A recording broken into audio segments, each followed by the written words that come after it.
Hi guys and girls, I'm Obsidian Ant and this is Elite Dangerous. I'm currently in the Kolaga system, trying to figure out a way to make a little bit of money.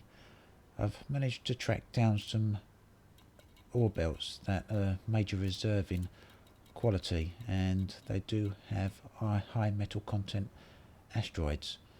So it's looking like I might head out that way to do a little bit of mining. The plan is to build up my ship's jump range so that I can head out and do a little bit of exploring deeper into the galaxy.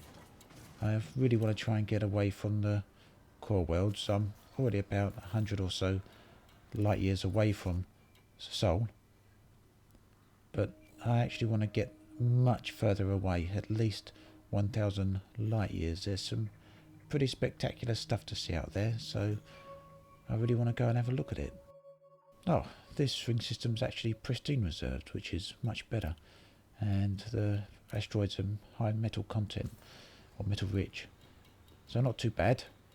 We'll head out that way and have a look. Kolaga 3. Let's go and see what we can find. The aim here is to try and find platinum or gold at the very least. Silver will do the job, but I don't really want anything lower than that, because anything lower takes some serious time to build up the money. The jump range on my Cobra is also pretty low. It's around about 10 light years or so. I want to get that to around about 18 light years. 20 would be ideal, and over 20 would be perfect. The last time I did a little bit of exploration out into deep space, I had a Sidewinder, I believe, and my jump range was around about 13 light years, and it was quite difficult to get where I wanted to go. I came to a lot of dead ends, and near the end legs of that journey I thought I weren't going to be able to make it out there at all. But ultimately I did get into the Pleiades Nebula, and it was a very interesting area indeed, quite an experience. That was around about a 400 light year journey, but for the destination this time I'm planning on around about 1500 light years, so 18 light year jump range really is mandatory. It's going to be needed to get me over some of the gaps where the stars get a little bit sparse. So as I said, for now I'm going to go out here, do a bit of mining, get the money to buy the jump drives. Oh, okay. Server's going down, so there's going to be a little cut coming up shortly while I have a break for that and come back again. But that's not going to stop me getting to Kolaga 3. 20 minutes is plenty of time. Nice to see Frontier actually giving messages. Rather recently they've just been cutting the server off dead, which is usually a little bit of a surprise. But not to worry. So when it comes to mining, there's a number of factors that interdiction. This is the first one I've had in this system. You sometimes get left alone a little bit more when you get away from the core systems. Come on, you're not going to get me. Not too bad, quite simple. Some of these interdictions seem to get you almost immediately. They can be a little bit of a nightmare, but that weren't too bad.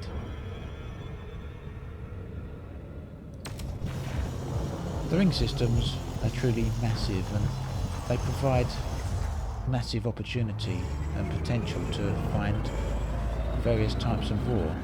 The ones you're really looking for, as I mentioned earlier on, are platinum, and gold.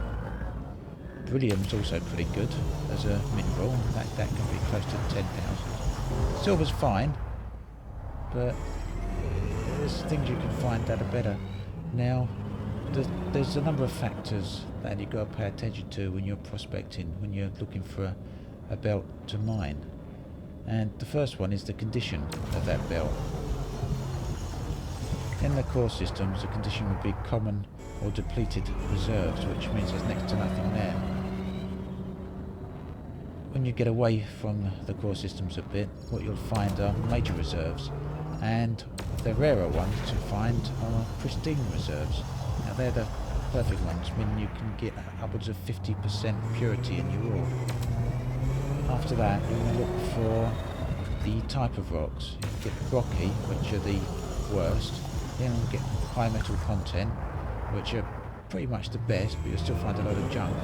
But the absolute best are metallic ones, so I might be looking for them a bit later.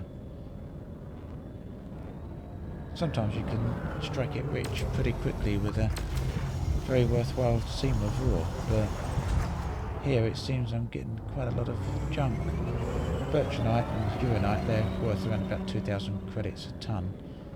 So, I mean, it's still not bad money, but if you can find better stuff, it's not really worthwhile the time picking up. But if I'm not able to find anything better, I might just go ahead and pick this stuff up. Just go with what I've got. But this particular area of the ring is certainly no good, so I'm going to head up. I'm going to get into Supercruiser a bit, move along the ring a short distance, and then drop back in again and prospect in the next area. It's surprising that different areas of the ring actually contain different types and density of ore, so rather than keep spending too long in one little bit, it's quite a good idea just to keep hopping in and out. But you certainly don't really want to spend more than 20 minutes or so in any one ring system. If you haven't found anything good in 20 to 30 minutes, you're not going to find anything good at all, so the idea then is just to move on to another planet.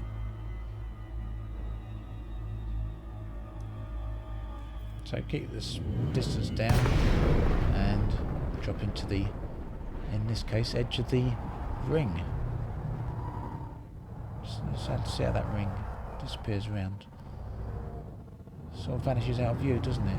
It's the first time I've dropped out at the very edge of a ring. It's usually in the middle areas of it. There's some rumours flying around that the better quality metals gravitate towards the planet and the centre of the ring. I'm not convinced of that myself, but it doesn't do any harm checking it out.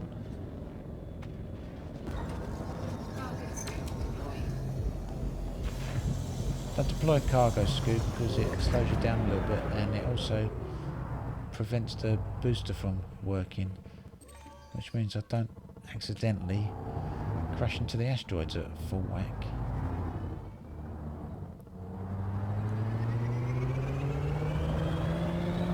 Really does seem to be quite a lot of rubbish ore out this way. So yeah, it looks like I'm just going to have to go with gallite and birchonite. So I'm just going to get on that and make the best of what I've got. What we got here? Yeah, it's all pretty much the same old stuff here. So rather than keep flying around, I'll do a little bit of mining here.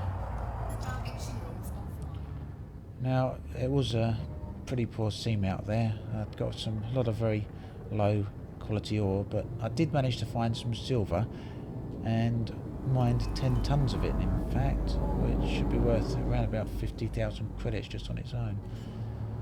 So, not too bad all in all. And hopefully it might be enough to get me an upgrade. If not, I'm going to prospect for a... Oh, here comes one of my great landings again by the looks of it. I'm already clipping the bottom of the ship. Touchdown. There we go. Yeah, if there's not enough money for an upgrade, I'm going to prospect for a slightly better system. I really want to find some metallic asteroids because they are the best ones, and you're pretty much guaranteed to find at least gold in them. So let's sell this stuff first. So yeah, there you go, 10 tons of silver. What we got there? 49,000. Not too bad. And I've got a little bit more ore. Some birchonite. Bertrandite, even. another 11,000. Some indite and some gallite. So close to about 70,000, I think. Not to be sniffed at. Oh, closer to 80,000 actually. And that's all of it. Right. Let's have a look at the outfitting and see what we can improve on our ship here. The attention to detail in this game truly is great, with all the mechanics of how you drop down into the hangar and all this, but it can take a little bit of time when you're just waiting for an outfitting screen to appear. There was a bit earlier on back in, I think, Premium Beta, where they accelerated that process to a much faster pace, but not too bad. So I can't afford the Class 4 jump drive yet, but they do have some 16 unit cargo racks here, so I'll go for one or two of them, I think, as that allows me to carry a larger haul. Obviously my laden weight under for jump range does decrease a bit, but that's fine because I'm mining at the moment and jump range isn't really needed. Yep, let's have another one of them. So that gives me 32 units plus the 4 I've already got. That's 36 units of cargo space. That's nice. So how much do I need? 178,000 to get the jump range. That gets me close to 14 light years. Okay. Back to prospecting again then. What I'm looking for here is a system that's got pristine belts in it. Pristine metallic is what I'm after. And that combination is very rare and quite hard to find. This far out, away from Sol, you will find quite a lot of pristine belts. Now, this one's major reserves. I will go for major reserves metallic if I can find it. But metallic do seem to be the hardest to find, as they are the best.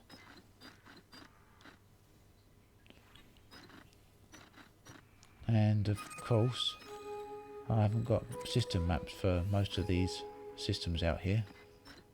So I've got to just scroll around and check out the ones I do have maps for, because it's going to be far too time consuming to fly around to each system individually. But this is basically how you start off prospecting. Just use the galaxy map and check out the systems you're able to see, the ones that you actually have a map for, and check out the quality of the asteroids there. Also, stop off at Universal Cartographics and purchase yourself as many maps as you can afford to, as they will also contain a lot of information and a lot of the details you're going to need.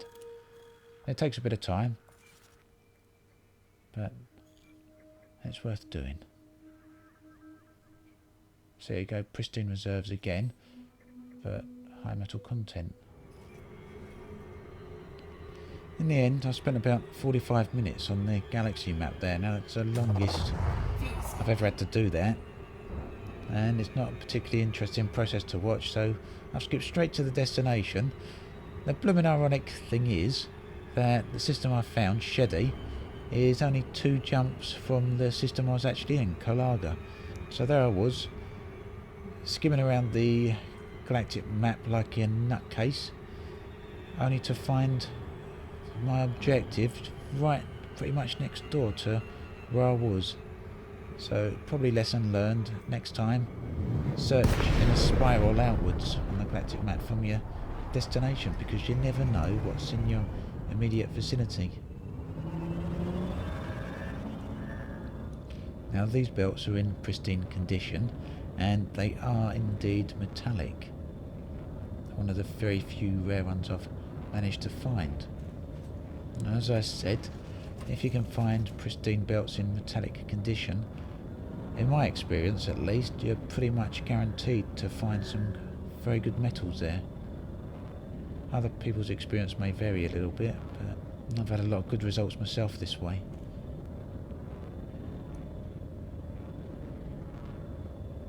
Here we go, on the approach to a bit of mining. It's always hard to judge the distance here. I start firing the mining laser way too early usually. Let's sneak a little bit closer and run a little bit more energy into the weapons. As now I've run it out of charge already. Come on, charge up. Look at that! Platinum. Excellent. Brilliant. Well, that certainly makes all that time on the galactic map worthwhile. So chunks in the purity of 30%, that means just 3 chunks per ton. So a cargo hold full of that is going to be worth a lot of money. And chances are some of the other asteroids around here are also going to be platinum or gold. And if not, there's around about 10 other clusters here in this system, and I'm pretty sure most of them are going to be very similar in their contents. So it should be easy to rack up a nice bit of money now. I did find a little bit of platinum on the journey down here in one of the belt clusters in a neighbouring system, but the purity was very, very low, only around about, well, it varied between 5 to 10%. So it took quite a lot of mining just to get 1 ton. So 1 ton of platinum is very good, but you don't really want it to take you ages and ages to collect it. 30% is obviously much, much better. Now, the prospecting process is actually a huge chunk of mining, of what mining's about. I think a lot of people just tend to just drop off into a ring system, or even worse, they drop off into a resource extraction site, and generally speaking you're not really going to find much at all in an extraction site. They're all mined out, and a lot of the places that a lot of people will be heading to mine anyway. When you prospect, it's exactly as the old gold prospectors used to do back in the gold rush in America. You've got to find unique zones, areas that people haven't explored before, and with this amount of systems in the game and with this amount of space, there really are literally hundreds of thousands, millions of locations other people haven't even seen yet let alone mined. So go off the beaten path and have a look what you can find, because sooner or later you're guaranteed to find a good hit. And of course, if you guys and girls happen to see a video where someone's showing you a good prospect, head out there too. It's going to be a while before the resource quality of these deteriorate from pristine, so it's a guaranteed money hit. It's a site you know where to go.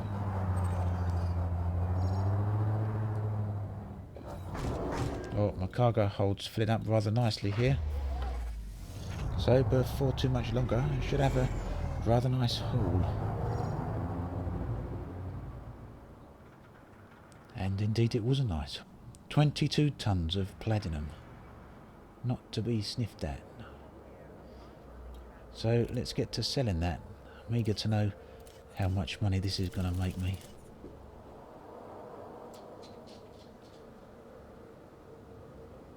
Nearly 300,000. Brilliant. Brilliant. Very, very happy with that. Of course, let's jump straight to the outfitting screen. Although I haven't checked out yet what modules this station actually carries, so it may not be particularly well stocked, but we're here, so let's have a look. I have actually bought one drive upgrade since we previously looked at this, but I'm looking to buy a B-rated jump drive now, which would get me close to 18 light years. But whether they have one of those here, I have absolutely no idea. I'm also wondering if it's worth selling the mining laser now, as that would also increase my jump range. I need to get to the furthest possible. I'll leave it for now and let's have a look at the... Look at that. Why is that red? Because I've already got one fitted. I thought I'd got lucky there. Okay, not to worry. I'll have to go elsewhere and find one, I guess. I don't know where the systems are that sell C-rated drives, though, of Class 4 drives, should I say. Certainly not in Sheddy. Now, Colaga did have a nice stock of drives, so possibly there.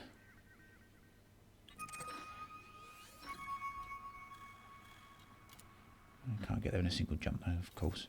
So let's take the longer route round. I said at the end of the last episode that I was going to save up and buy an advanced discovery scanner for 1.6 million, but I think that will take quite a long time to do, and I'm getting very tempted to just go out there and... What's going on there? Who's coming up? An anaconda. Lovely looking ships, aren't they? Yeah, look at that. I'm just going to watch him leave. If I'm not in his way, that is. You can really appreciate the size of those ships inside the station, much more than you can when you're out in space. Quite graceful. Yeah, as I was saying, I'm tempted to skip getting the advanced discovery scanner and head out to one of the nebulas. The place I've got in mind actually does have quite a dense body of stars, so it's unlikely there's going to be many planets out there to discover anyway, and I'm more interested in looking at the various nebulas in that particular region. So let's see what jump drive we get here. I'll have a look at what range that gives me, and I'll have a think about how we're going to proceed after that.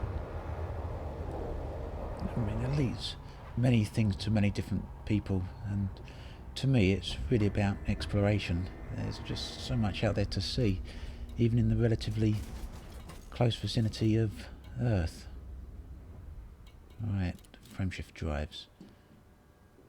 Alright, there we go, a B-rated Class 4 drive. That gets me up to 16.5 light years, 18.5 light years unladen. Oh look, 22, nearly 23 light years for a A-rated drive. That'd be brilliant. C4. That's what I've already got. So let's go for the B-rated one. 18.5 should be more than enough to get where I want to go, even if it does prove a few difficulties there, but nothing that shouldn't be insurmountable. And there we go, job done. So yes, I really do think that's enough of mining for the moment, and in fact that's enough of credit earning for now. I'm going to make my way out into the depths of the galaxy and have a look at the rather wonderful sights that there are to see out there.